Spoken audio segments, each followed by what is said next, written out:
Exercise 1.3 first question. Prove that root 5 is irrational. आपको prove करना है कि रूट 5 एक आपका इरेशनल नंबर है। देन आप करोगे क्या, सबसे पहले जो भी चीज़ आपको फाइंड करनी होती है आप क्या करो, सबसे पहले उसी को लेट कर लो, उसी को मान लो आप। हमने मान लिया let root 5 is rational number. हमने क्या मान लिया इसको कि आपका जो रूट 5 है एक रेशनल नंबर है या रेशनल है। अगर एक रेशनल नंबर है तो उस कंडीशन में क्या होगा, रूट 5 आपका पी अपॉन क्यू की फॉर्म में होगा। पता है आपको रेशनल नंबर जितने भी होते हैं आपके पी अपॉन क्यू की फॉर्म में पाए जाते हैं। यहाँ पर आपको बोला गया है पी एंड क्यू आर को प्राइम। पी और क्यू आपका क्या है, को प्राइम है। पी और क्यू क्या आपका है, को प्राइम नंबर है। को प्राइम में क्या होता है, इसके कॉमन फैक्टर आपके 1 आएगा। 1 के अलावा और कुछ भी नहीं होगा। इसका कॉमन फैक्टर क्या होता है, 1। यानी इन दोनों की जो कॉमन वैल्यू होगी वो क्या होगी, सिर्फ 1 होगी। इसके बाद हम आगे बढ़ते हैं। हम क्या करेंगे, स्क्वायरिंग कर देंगे क्योंकि रूट को हमें हटाना है। हम यहाँ लिख देते हैं squaring both side. Squaring both side. जब आप इसका स्क्वायरिंग करोगे, स्क्वायरिंग करने पे क्या आ जाएगा आपका, रूट 5 का स्क्वायर और पी का स्क्वायर अपॉन में क्यू का स्क्वायर। रूट 5 का स्क्वायर होता है आपका 5। रूट 5 का स्क्वायर कितना हो जाएगा, 5 पी स्क्वायर अपॉन में क्यू स्क्वायर। अब आप क्या करो, क्यू इधर डिवाइड में उधर जाके मल्टीप्लाई में, तो कितना आ जाएगा आपका 5 into Q square equal P square. कोई वैल्यू इधर मल्टीप्लाई में इधर आके डिवाइड में, आपका क्या हो जाएगा, पी इधर मल्टीप्लाई में था इधर आके डिवाइड में आ जाएगा, पी स्क्वायर अपॉन में 5। अगर पी स्क्वायर के नीचे 5 है इसका मतलब क्या है, पी स्क्वायर आपका डिविजिबल है। पी स्क्वायर 5 से डिवाइड होता है। P square is divisible by 5। अगर पी स्क्वायर आपका डिविजिबल होता है 5 से तो इसका मतलब पी भी आपका डिविजिबल होगा। P is also divisible by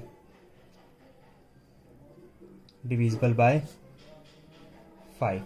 अब पी भी आपका किससे डिविजिबल हो रहा है, 5 से डिविजिबल हो रहा है। अब हम आगे बढ़ते हैं। नाउ अब आप क्या करो, जो आपको यहाँ पे वैल्यूज दे रखी थी, क्या वैल्यू दे रखी थी आपको, पी स्क्वायर अपॉन में 5 था, तो आप पी को मान लो।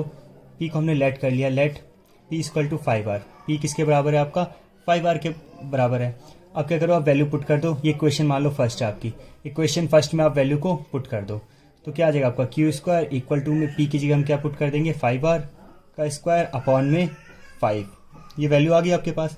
अब आप 5 का स्क्वायर करोगे तो क्या आएगा आपके पास, 25R स्क्वायर, क्योंकि 5 का स्क्वायर 25 और R का स्क्वायर R स्क्वायर, और अपॉन में क्या आ जाएगा आपका 5। फिर आप 5 से इसको डिवाइड कर दो। 5 से इसको क्या कर दो आप, 25 को डिवाइड कर दो। 5 से 25 गया आपका 5 बार में, आपके पास बच्चा क्यू स्क्वायर इक्वल टू में 5R स्क्वायर। कोई वैल्यू इधर मल्टीप्लाई में, देन इधर आके डिवाइड, इक्वल टू के इस तरफ आएगा तो क्या हो जाएगा, वो डिवाइड में आ जाता है। क्यू स्क्वायर अपॉन में 5 इक्वल टू R स्क्वायर। अब आपको दिख रहा है क्यू स्क्वायर आपका डिविजिबल है किससे, 5 से। आप क्या लिखोगे अब लास्ट में, Q square is divisible by 5। अगर क्यू स्क्वायर आपका डिविजिबल है 5 से, इसका मतलब क्या होगा आपका, क्यू भी डिविजिबल होगा। यानी Q is also divisible by 5, कि क्यू भी आपका डिविजिबल है 5 से। अगर आप ध्यान से देखो, आपको यहाँ पे दिख रहा है पी भी आपका डिविजिबल है 5 से और आपका क्यू भी डिविजिबल है 5 से। देन आप क्या लिखोगे, then P and Q both are divisible by 5। दोनों के दोनों आपके क्या है, डिविजिबल है किससे, 5 से। लेकिन आप लोगों ने स्टार्टिंग में एक चीज़ और लिखी थी, but P and Q R को प्राइम। लेकिन आपको पता है कि पी और क्यू क्या था आपका, एक को प्राइम नंबर था। क्या था आपका, एक को प्राइम नंबर। को प्राइम का मतलब क्या होता है, जिसकी कॉमन फैक्टर खाली 1 आए, लेकिन 1 के अलावा आपको 5 भी दिख रहा है यहाँ पे। तो ये क्या हो गया, एक दूसरे के अपोजिट हो गया एक तरीके से। एक जगह आप बोल रहे हो कि इसके कॉमन फैक्टर 1 होना चाहिए और एक जगह बोल रहे हो कि आपका 5 भी उसका कॉमन फैक्टर आ रहा है पी और क्यू का, क्योंकि दोनों को डिवाइड कर रहा है 5 से। दोनों को 5 से डिवाइड कर रहा है, इसका मतलब क्या हो जाएगा, इसका कॉमन फैक्टर 5 भी है। तो इन दोनों के बीच में क्या हो गया, एक तरीके से विरोध हो गया। यानी एक दूसरे के अपोजिट जब होते हैं उनको बोलते हैं हम लोग क्या, विरोधाभासी। यानी जिसको इंग्लिश में बोलते हैं कॉन्ट्राडिक्शन। क्या बोलते हैं हम, कॉन्ट्राडिक्शन। इसके बाद आप बताओगे इन दोनों के बीच में कॉन्ट्राडिक्शन दिख रहा है, तो आप क्या लिखोगे यहाँ पे, दिस कॉन्ट्राडिक्शन यानी अपोजिट बोल सकते हो या इसको बोल सकते हैं हिंदी में विरोधाभासी। This contradiction has been has been arisen due to our wrong assumption. अब आप लोगों ने रॉन्ग अंजप्शन क्या थी आपकी, आपने क्या बोला था कि रॉन्ग अंजप्शन क्या है। यहाँ पे आपने बताया था स्टार्टिंग में कि जो आपका वैल्यू थी, जो आपको वैल्यू दी गई थी, यहाँ पे क्या दी गई थी, हमने स्टार्टिंग में क्या माना था, लेट √5 इज रेशनल नंबर। तो इस वजह से हमारा क्या था, ये रॉन्ग अंजप्शन था, हमने इसको माना था कि √5 एक रेशनल नंबर है। तो यहाँ पे आप क्या बताओगे, this contradiction has been arisen due to our wrong assumption, that is, क्या बताओगे रॉन्ग अंजप्शन में आप लोग, दैट इज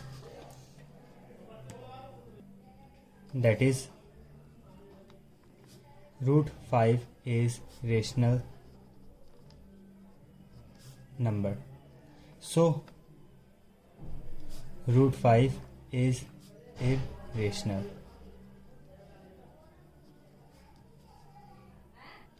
अगला क्वेश्चन है आपका 1.3 का, एक्सरसाइज 1.3 का, प्रूव दैट 3 + 2√5 इज इरेशनल। इस बार आपको 3 + 2√5 को इरेशनल प्रूफ करना है। तो आप सिंपल सबसे पहले क्या करोगे, लेट 3 + 2√5 इज रेशनल।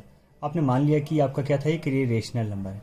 अगर ये रेशनल होगा देन उस कंडीशन में क्या होगा, ये किसके बराबर होगा, आपका P/Q की फॉर्म में पाया जाता है, तो P/Q के बराबर आ गया। अब फिर से हम बताएंगे P एंड Q आर को प्राइम, कि P और Q के आपका एक को प्राइम नंबर है। अगर ये आपका को प्राइम है देन उस कंडीशन में ये क्या हो जाएगा, आपका P/Q की, देन ये क्या हो जाएगा, इसका P और Q की वैल्यू जो होगी वो क्या हो जाएगी, उसकी काउंट फैक्टर 1 आएगा। अब हम क्या करेंगे, जो वैल्यू इधर प्लस में उधर जाके माइनस में, देन 2√5 = P/Q - 3। अब आप क्या करो, इसका एलसीएम ले लो, एलसीएम लेना सभी का होता है, P - 3Q/Q। यहाँ बचेगा आपके पास 2√5। अब कोई वैल्यू उधर मल्टीप्लाई में उधर जाके डिवाइड में आ जाएगा आपके पास, √5 = P - 3Q/2Q।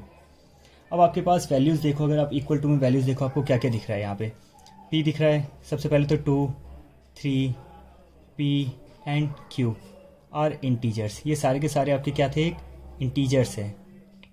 अगर ये इंटीजर्स है तो उस कंडीशन में क्या हो जाएगा, आपकी वैल्यू जो दे रखी है आपको P - 3Q/2Q इज रेशनल। ये क्या हो गया, आपका रेशनल है। सो हिसाब से अगर देखा जाए, क्योंकि इक्वल टू में आपको क्या दे रखा है, √5, सो √5 इज रेशनल। √5 भी क्या हो जाएगा, आपका रेशनल हो जाएगा। लेकिन बट वी नो दैट, हम जानते हैं, we know that √5 is irrational, कि √5 आपका एक इरेशनल नंबर है। अगर √5 आपका इरेशनल है और यहाँ पे बोल रहा है रेशनल है, तो दोनों के बीच में क्या हो गया, एक तरीके से दोनों एक दूसरे के अपोजिट है, कॉन्ट्राडिक्शन हो गया दोनों के बीच में। फिर से आप वही लाइन स्टेटमेंट बताओगे आप, क्या, this contradiction has been arisen due to our wrong assumption, that is 3 + 2√5 is rational. So 3 + 2√5 is irrational.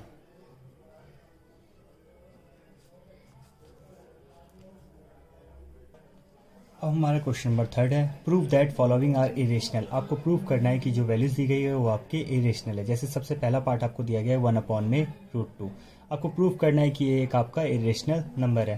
Then सबसे पहले हम क्या करेंगे, इसको लेट कर लेंगे, लेट 1/√2 इज रेशनल। अगर ये आपका रेशनल होगा देन उस कंडीशन में क्या होगा, 1/√2 P/Q की फॉर्म में पाया जाएगा। उसके बाद P और Q, P and Q are coprime, P और Q आपका क्या है, एक को प्राइम है। अगर ये को प्राइम है तो इनका काउंट फैक्टर क्या आना चाहिए, 1 आना चाहिए।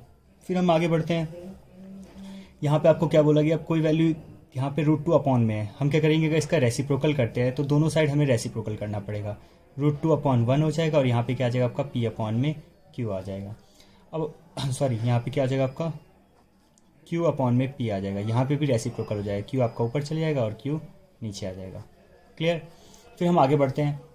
अब हमें दिया गया है Q and P R integers,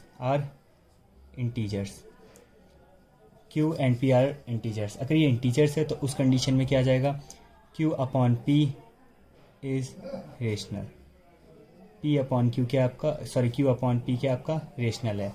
और उसके बाद क्यू अपॉन पी अगर आपका रेशनल है देन उस कंडीशन में क्या हो जाएगा, √2 इज आल्सो रेशनल। √2 भी आपका क्या हो गया, एक रेशनल हो गया। But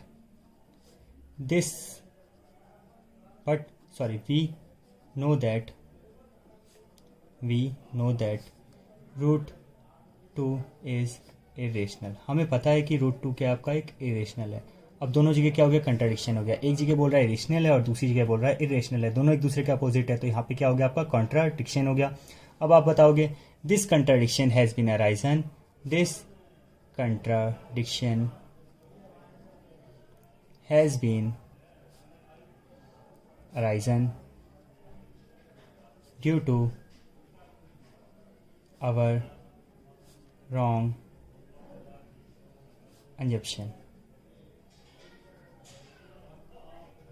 that is 1/√2 is rational. So 1/√2 is irrational. Hence proved. Third question का सेकंड पार्ट, 7√5 को आपको प्रूव करना है कि एक आपका ये इरेशनल नंबर है। सो आप सबसे पहले क्या करोगे, लेट वैल्यू क्या दी गई है आपको, 7√5। 7√5 इज रेशनल।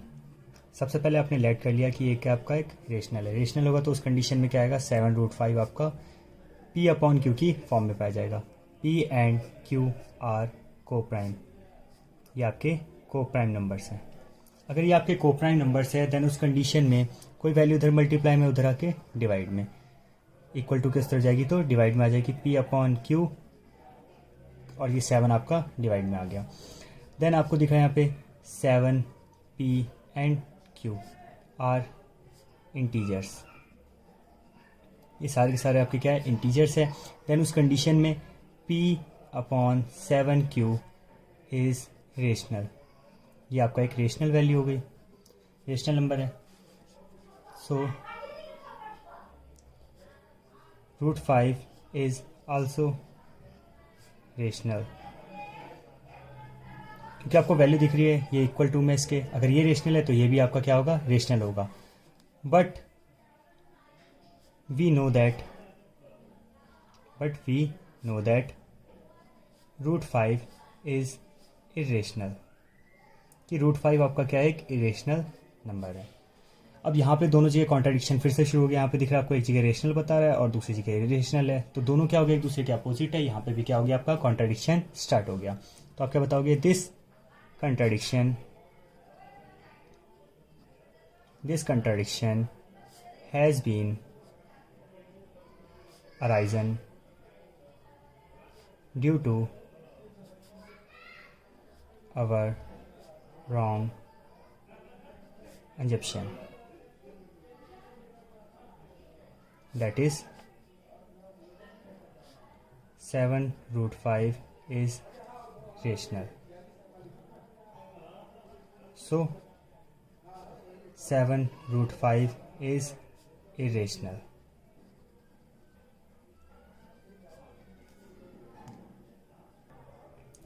इस पार्ट को करने के बाद आप इसका थर्ड पार्ट और एक्स्ट्रा 2 क्वेश्चन दिए गए हैं जो कि इनके एग्जाम्पल्स में थे, इन 2 क्वेश्चंस को आप क्या करोगे, घर पे खुद से ट्राई करना है। होमवर्क में आप क्या करना, इसका थर्ड पार्ट और इसके अलावा 2 क्वेश्चन दिए गए हैं आपको, 5 - √3 एंड √2, इन दोनों को आप क्या करना, सॉल्व करना।